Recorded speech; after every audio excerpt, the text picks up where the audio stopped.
34 minutes after the hour, American Hugh Hewitt. Welcome back. Joined now by Virginia Governor Bob McDonnell. Governor, it's great to have you back on, especially on a big news day. Hey, Hugh, thank you for having me on tonight. I appreciate it. Well, I want to cover the Scott Walker campaign. I want to cover the XL pipeline, but I want to start with the news media. Big story on Drudge tonight, and I don't know what it is, and you don't know what it is, but the ABC News Network is sitting on an interview of Marianne Gingrich. They're not running it. They're manipulating the news. What do you think about the news media not running stories, Governor? Well, I think, unfortunately, the truth gets to be a casualty sometimes in the press. I think people bring biases into the process, and I think what people want is just give us the facts and let us decide. So I'm not aware of that particular story, but I think American people are generally smart enough and educated enough that you lay out the facts for them, they can make intelligent decisions. Well, ABC News is allegedly saying that, hey, we'll impact the election. But as I recall, they waged pretty much open warfare on your candidacy at the Washington Post, and ethics didn't stop every news network in 2000 from running George Bush's DUI from 20 years earlier. Is there a double standard here?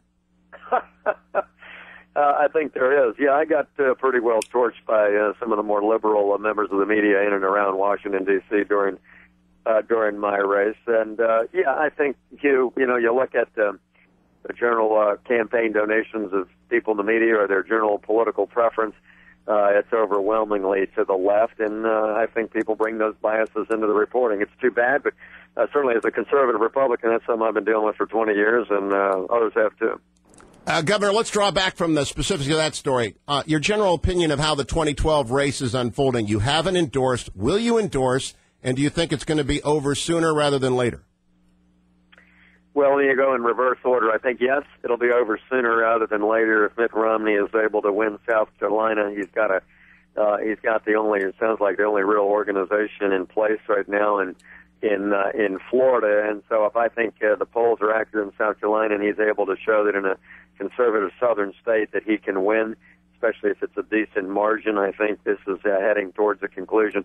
My own personal view is I want the best conservative candidate that can beat a Barack Obama, and that means somebody that can stick to their conservative guns but appeal to independents. I mean, that was my formula in winning a couple of years ago. I've also got a preference, I have to say, for a governor. When I look at what's wrong with this administration and the lack of leadership out of the White House, and look at the problems facing our country, we need somebody who knows how to balance the budget, create jobs, who will stop making excuses, who will take responsibility, and who will get our budget back on track.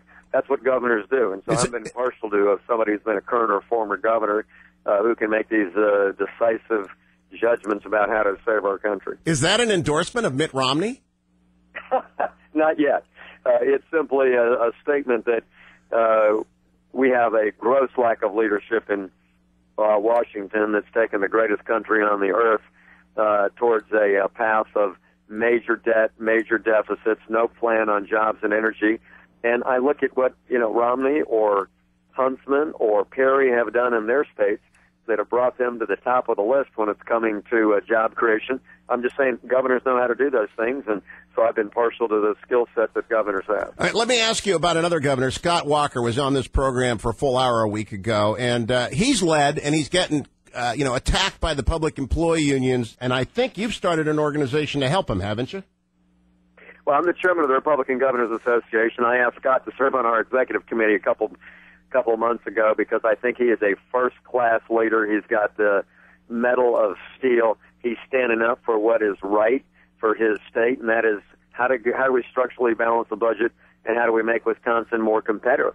Now, in the process of doing that, he's stood up for the free enterprise system and made tough decisions. That hadn't made everybody happy, but when you're leading, you have to do the right thing and not always worry about who you please. So he's going to have a recall. The Republican Governors Association will be 110% behind Scott. I communicated that to him yesterday, and he's won some battles already with the legislative elections, with the judge election, and I'm pretty confident people in Wisconsin are going to keep him in office. The RGA site is standwithscott.com, standwithscott2ts.com. Governor, less than a minute, the president killed 20,000 jobs today by vetoing the XL pipeline.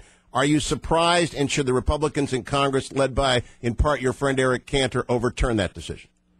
I hope so. I mean, Hugh, this is another capitulation to the left and another abysmal decision that sacrifices American jobs, sacrifices American energy security, so he can appease his base and appease the environmentalists because he knows he's got a very tough election. I mean, it's no wonder we have had almost 30 months at 9% unemployment rate, and why this president has no plan for jobs other than stimulus and spending more money. It's a terrible decision, and he's done nothing but attack oil and coal and natural gas, and that's why we're in trouble. Governor Bob McDonnell, thanks. Hope to talk to you often in 2012. I'll be right back on the Hugh Hewitt Show.